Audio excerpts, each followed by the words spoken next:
And just like that, we are back to 5 digits. An additional 10,775 Filipinos contracted COVID-19. This is our biggest single-day tally in nearly 3 months. 31.7% of those that got tested turned out positive. This is the country's highest positivity rate since September 7, 2021. With the uptrend, the health department is not discounting a possible local transmission of the Omicron variant. Recall that the UP pandemic response team forecasted cases to reach 20 to 40,000 by mid-month. But they told Wag Po on Tuesday that this is just 10% of the actual cases, meaning infections could tally as high as 400,000. For the Octa research team, however, if we are to track South Africa's experience, cases could peak mid-month before eventually tapering off. They believe this could signal the end of the pandemic. This is a good sign because if it goes up very quickly and it finds all the food it can find, it will also rapidly decelerate. This is our hope. And we should not panic. We should not expect a lockdown in the NCR unless our hospitals become overwhelmed. Good evening, I'm Gretchen Ho. And I'm Ed Lingao. You're watching The Big Story. As COVID cases spike, more and more people are also feeling COVID-like symptoms. With that comes an increasing demand for COVID tests. Just like when the pandemic began, testing appointments can now take days again. Waiting time in testing hubs can also eat up times as lines are long. Mobile journalist Matthew Perez gives us a front seat to the big story.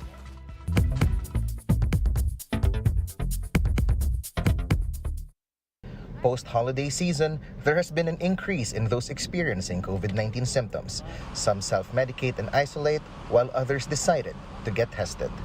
Long queues and dwindling supplies for paracetamol, however, have also been a problem for many. But experts say that self-medication isn't the best way to go. Kailangan natin magpa-test. With this, several LGUs have been offering free antigen swab tests, just like in District 1 in Quezon City. The service is available even for non-residents. Based on the district's numbers, over 100 people have themselves tested per day. Marami nagpapaswab po dahil unang-una may mga simptomas po yung mga nagre-report po sa atin. Pangalawa, may mga close contact po sila ng known positive patients.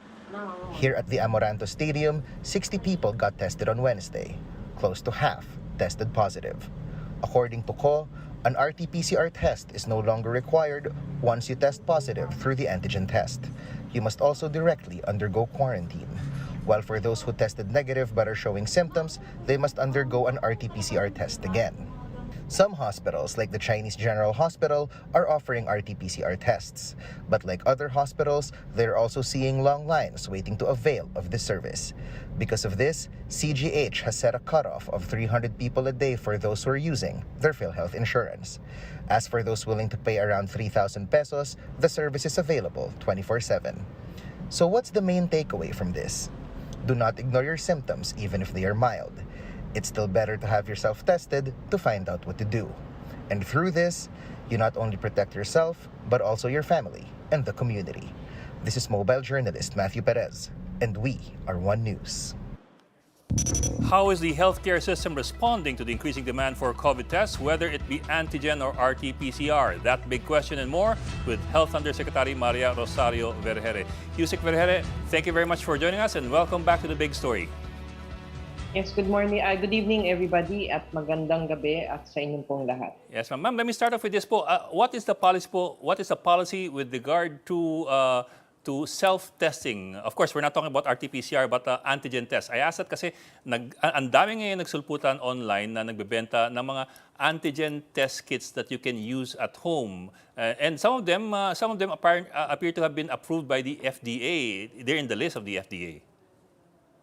Yes, first I'd just like to inform everybody, wala pa po tayong nare-rehistro ng Food and Drug Administration na self-administered antigen test. Ang meron po ngayon sa merkado ay yung pong existing natin na antigen test na kailangan po ng healthcare professional para maisagawa ito. We need to differentiate between the antigen tests that are existing right now in our market and the self-administered test kits. Yun pong self-administered test kits, pinasimple po iyan na platform kung saan nasal swab lang ang kukunin. Kaya kahit sa bahay, maaari natin gawin. as compared to the existing na antigen test ngayon sa market, you need a nasopharyngeal swab which cannot be done at home by a regular person. Kailangan po healthcare professional ang gagawa niyan. Ma'am, I ask about that kasi I also saw, I mean, personally, I also saw dun sa lista ng FDA a particular antigen test that does not make use of nasal swabs, saliva testing siya. And it was in the list of the FDA. Now, and I also understand your point that in the end, you're also looking at the process, which is that these tests should be conducted by trained medical professionals. Yes, sir. No, what is in the list, even if it's saliva specimen, is for healthcare professionals. No, it should be guided by healthcare professionals. So kailangan lang po natin ma-differentiate yan. A lot of people are doing this at home, and you might be misled by your results because hindi po naging maayos ang proseso natin ng pagkuha ng specimen. So ang atin pong babala lang, there can be misuse of these antigen test kits and there can be misinterpretation of the results which can lead to more issues for us. Okay, ma'am. Let me shift to another topic. Today, we hit 10,700 new cases. Of course, the number is not really new. We've had worse numbers last year. But I think what strikes a lot of people and what alarms a lot of people is the rate of increase in the last few days compared to last year. What should people bear in mind when they look at these numbers and the numbers that are being projected by both, for example, Okta Research and the UP Pandemic Team? Yes, sir. No? So pag tinignan po natin the numbers that we are getting, our cases are almost doubling every day. And if this continues, makakaabot po tayo talaga sa matataas na numero in the coming days. So what should be done, yun po dapat ang focus natin. Kung ano ang pwede natin gawin. As soon as you experience symptoms, please isolate. Kung hindi man po kayo makapagpa-test dahil sa haba ng pila sa mga laboratories, what would be most important is for you to isolate yourself para hindi na po makapanghawa sa ating mga kapamilya. Okay, maraming salamat po, Health Undersecretary Maria Rosario Vergere. Thank you, ma'am, for joining us tonight.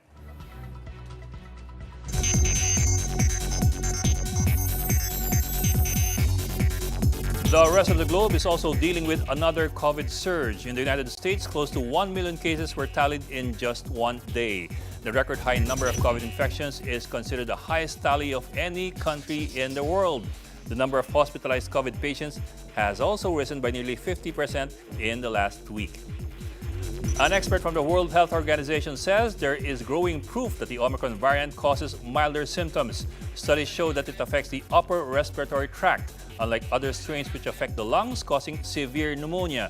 Experts, however, warn of Omicron's high transmissibility, saying it could become the dominant variant in the next few weeks. Meanwhile, a new COVID-19 variant is being observed in France. IHU, or B.1640.2, that's a pretty long name, was discovered by researchers in southern France.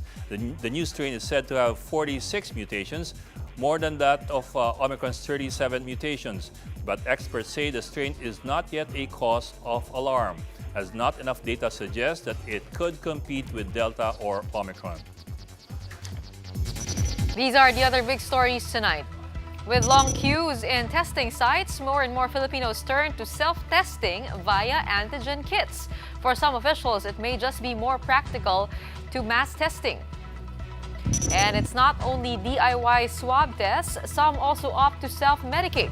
But experts warn, check the label with the proliferation of fake medicines. And it's not too late to patch things up, I hope.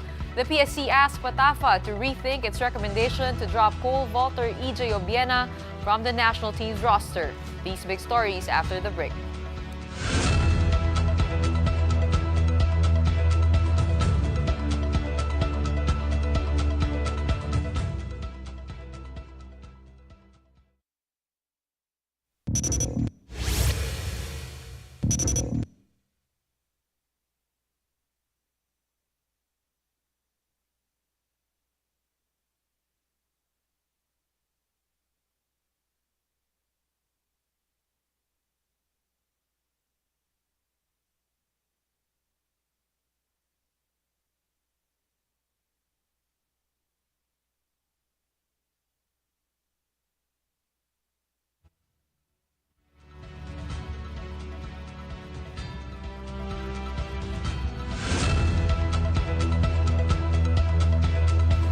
Good evening. You're still watching The Big Story. I'm Ed Lingao.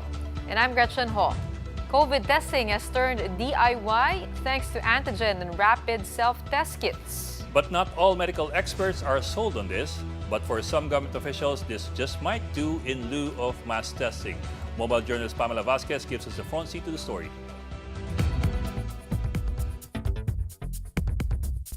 Ever since 35-year-old cameraman Robert San Pedro caught COVID in March, he has been big on self-testing using rapid antigen kits. Whenever I feel na parang feeling ko na-expose ako, parang nagkaroon ako ng konting symptoms, medyo inuubo or sinisipon ako. Talagang on my own, nagtetest ako. With a sudden rapid surge in COVID cases in Metro Manila, self-test kits have been a lifeline for people like Robert. Dozens of buy and sell ads can be found online, some with prices jacked up. Technically, these self-test kits have not been approved yet by the government.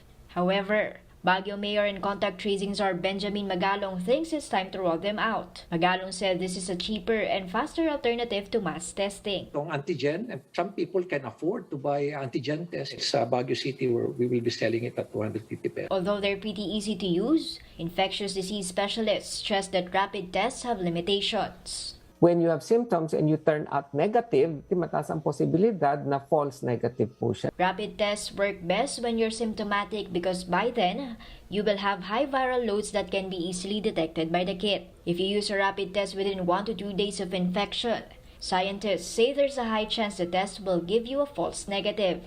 Still, many other countries around the world have begun using rapid tests as part of their tool to screen for cases faster. IATF testing czar Vince Dizon said they're still studying whether to allow these. Halos 2 taon na nating pinagdadaanan, tingin ko. Importante din po na i-consider natin ang maigi yan. Magalong said Baguio City is set to introduce the home testing method to residents this week. The city closed its borders to tourists again last week amid the jump in infections. Mobile journalist Pamela Vasquez, We Are One News. With COVID infections expected to spike even further, there is now a growing need to ramp up contact tracing efforts once again. But with funds in limbo, government is left without a choice but to rely on volunteers. Mobile journalist Jacob Lazaro gives us a front seat to the story.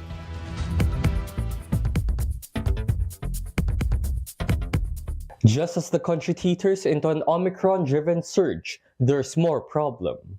The contracts of around 15,000 contact tracers of the Department of Interior and local government has expired, leaving a gaping hole in the country's contact tracing efforts. To make things worse, contact tracing czar Benjamin Magalong says they won't know if they will have the funds to renew the contracts. Ang sabi sa akin ng DILG kanina, malamang siguro baka sa February pa o sa considering the fact that we still have to get the funds from DBM. But with no funding, Magalong says, LGUs will just have to hire their own contact tracers for the meantime. Kaya lang, sino naman na magtatrabaho kung alam niyang wala pang sweldo?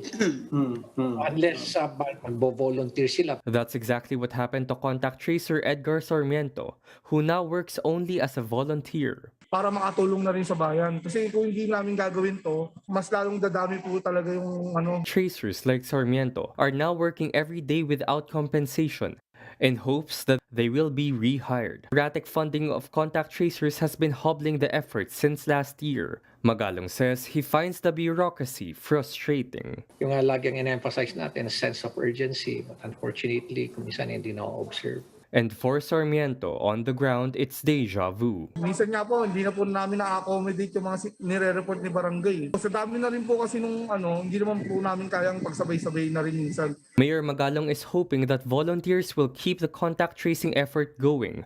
But for Sarmiento, even volunteerism has its limits. Paano yung kakainin ng pamilya mo? Kung kaya pa ng budget, magpo-volunteer pa. Pero pag hindi na talagang hihinto na. Mobile journalist Jacob Lazaro, We Are One News. The Department of Tourism suspends the accreditation of Berjaya Hotel for failing to stop a guest from breaking quarantine rules.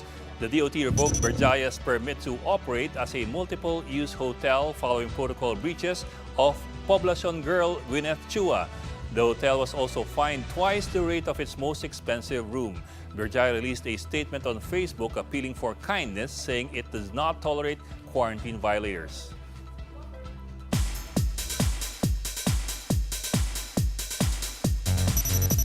Filipino comic geeks, sit tight. Comic Odyssey just released the most anticipated cover of its new Batman title. And it's drawn by none other than Pinoy comic book artist Manix Abrera.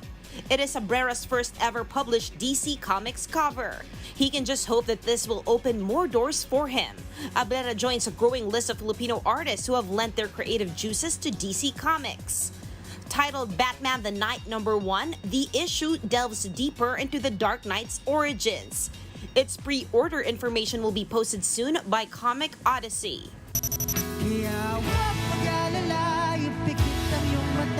From comics to music, Pinoy group SB19 and Ben and Bet have once again reached the global scene. This is after U.S. Secretary Anthony Blinken proudly shared the list of songs he listened to in 2021. SB19 and Ben Ben's version of Mapa is part of the list. Blinken revealed that he enjoys listening to the band. The song Mapa is one of SB19's hit songs in 2021. For News 5, MJ Marfori, we are One News. Time for another quick break. When we return, aside from buying fake paracetamol, experts caution the public against self-medicating during this time, saying too much doses of any medicine could lead to liver problems. The Philippine Sports Commission has decided to intervene in the ongoing spat between pole vaulter EJ Obiena and PATAFA and the end of an era. Blackberry users bid their phones goodbye as the company pulls the plug on its mobile services. These big stories after the break.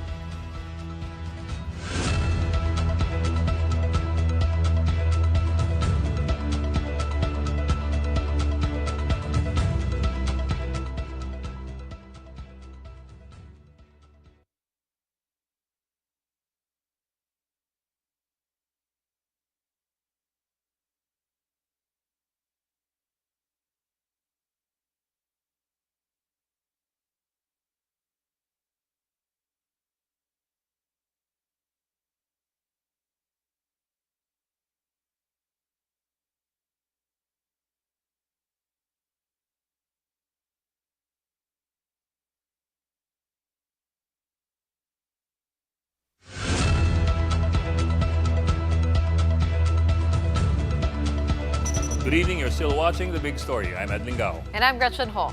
Amid the long queues in pharmacies, health experts caution the public to always check labels to avoid buying counterfeit medicines. They also warn against self-medication, as doing so might lead to further health complications. Marina Kaide with the story. With COVID cases on the rise and more people experiencing flu-like symptoms, many are panic buying and hoarding over-the-counter medicines. Several drugstores are now limiting the number of medicines they sell, especially branded ones. The Pharmaceutical Association of the Philippines urges the public to refrain from hoarding medicines. Discuss with your pharmacist kung wala yung gusto mong brand. I'm sure maraming generic na available dyan. Don't buy more than what you need. PHAP President Dr. Beaver Tamesis notes that it is still important to consult doctors. So there's no point na i-combine mo pa yung Biogesic at yung Neozep na isasabay mo sila. Kasi baka umabot pa tayo sa dosage, sa total amount ng milligram ng paracetamol na unsafe na. It is also important to avoid taking medicines with antihistamine when doing activities that require focus, as this can make you feel drowsy. Really shouldn't be operating heavy machinery. Dapat hindi nagmamaneho. Tamesis also urges the public to inspect the packaging of medicines bought to ensure that it is not fake. This comes after some netizens complained that they were given fake medicines in some stores. Tayo lang ang nagre-require na may generic labeling inside the box on top of the brand name. So doon pa lang kung wala yan, may problema na yung binibili nyo yan.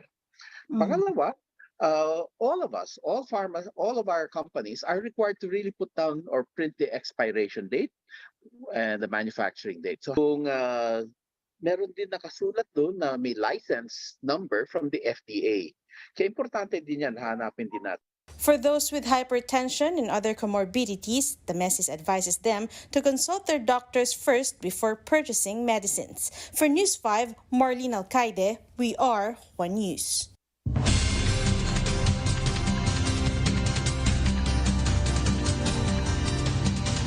Time for an extra look at some of the day's big stories. Traslacion is canceled again this year as the number of COVID infections continued its upward trend. Manila City Mayor Isko Moreno says an online mass for the Feast of the Black Nazarene will be held and asks devotees to celebrate at home instead. There will also be a liquor ban in Manila from January 8 to 10. Meanwhile, Iloilo City confirms its first Omicron case. Iloilo City Mayor Jerry Trenya says the patient is a 46-year-old male seafarer who traveled from Kenya. The patient arrived in Iloilo on December 24 and was under home quarantine before testing positive for COVID on December 27. And the country records its lowest annual headline inflation for 2021. The print slowed to just 3.6% in December. This is due to the slow annual increase of food and non-alcoholic beverages in the last month of the year. Is the country on the verge of another water crisis like what we had in 2019? PAGASA is forecasting the worst, seeing water level in Angat Dam running low by summer. Shala Francisco with the story. Every day, around 10 to 20 customers do their laundry in the shop in Makati. This is why PAGASA's warning of a possible water crisis has got laundry staffers like Ivy worried. Sana po, hindi na matuloy kasi baka mawalan po kami ng trabaho. At the end of 2021, the dam's water level reached 202.80 meters, short of the year-end target of 212 meters to ensure stable water supply until summer. Based on PAGASA's forecast, rainfall from January to March may not meet the dam's requirement of 900 millimeters, equivalent to 3 to 4 typhoons. With this, the water level could go below the minimum operating level of 180 meters by March or April. Hopefully, magkaroon ng mga pagulan within this month until February dahil may northeast monsoon pa. The last time Angat Dam failed to reach its year-end target was in 2019. The National Water Resources Board assures the public that water supply is still stable for now.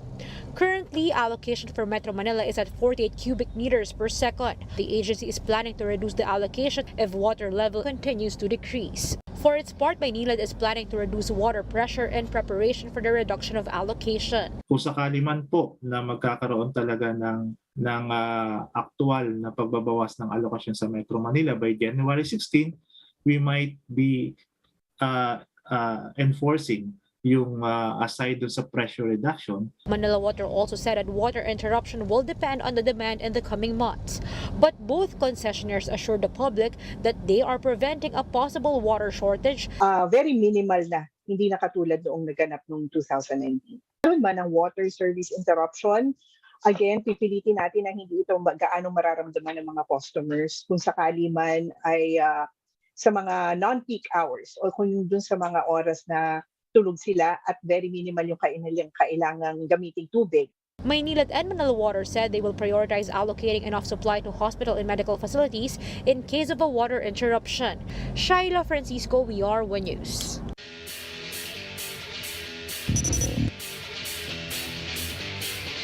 For the big story in sports, the Philippine Sports Commission remains hopeful that the rift between pole vaulter EJ Obiena and the Philippine Athletics Track and Field Association can be peacefully resolved. In a statement, the PSC once again presented itself as a neutral table, asking parties to discuss the situation with them. In its demands, the PSC asked Obiena to immediately finish his liquidation of accounts. PATAFA, meanwhile, was told to reconsider their declaration of dropping Obiena and to provide him an appeal mechanism. The Philippine Olympic Committee, on the other hand, was urged to reconsider their declaration of PATAFA President Philip Huico as persona non grata. Chairman Butch Ramirez said the PSC will talk to the parties involved within the day. Prior to the PSC statement, pole vaulter EJ Obiena released a statement Tuesday night over PATAFA's recommendation to drop him from the national pool. In a Facebook post, Obiena said there were no surprises in PATAFA's recommendation. He even felt relieved now that he knows what exactly the agency is charging him with.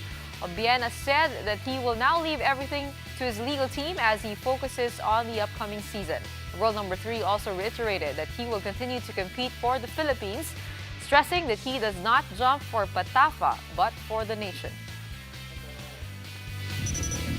Before the Apple iPhones and the Samsung Galaxies, there was Blackberry, and we're not talking about the food chain. Today, however, officially marks the end of an era as Blackberry stops all software support for its devices. This just means that the devices will no longer reliably function, making it obsolete.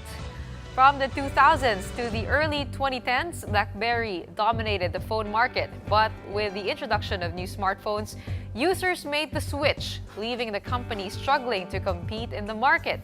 But this does not mean BlackBerry users cannot be sentimental. Who could forget the BlackBerry Messenger? For kids nowadays, hearing the phrase BBM me may mean a different thing altogether. But for those who had their hands on a BlackBerry phone, they know exactly what that means. Nagkaroon ka ba ng ganon? Hindi, mahal yan eh. Nagkaroon ako ng ganon college yata. Oo. Uy, college na. Oo, hindi. Nakakalungkot eh, bigla na lang mag-off, ano? Parang nasundan yung pager, ano ba yun, beeper? Pocket bell. Sige, sige. Parang may gusto kang ipahiwatig. Hindi, wala naman. No, but it's nice to see that technology is evolving, but we will definitely miss the BlackBerry Messenger. But there's still BBM. That wraps up today's big story. Catch us again tomorrow at 8 p.m. on Signal Channels 8 and 250. Please like our Facebook page, One News. For more in-depth analysis, visit our webpage, onenews.ph. Mask on. Wash hands. And stay safe, Philippines. On behalf of Robbie Lampay, I'm Edwin Gao. And I'm Gretchen Ho. We are One News. Have a good evening.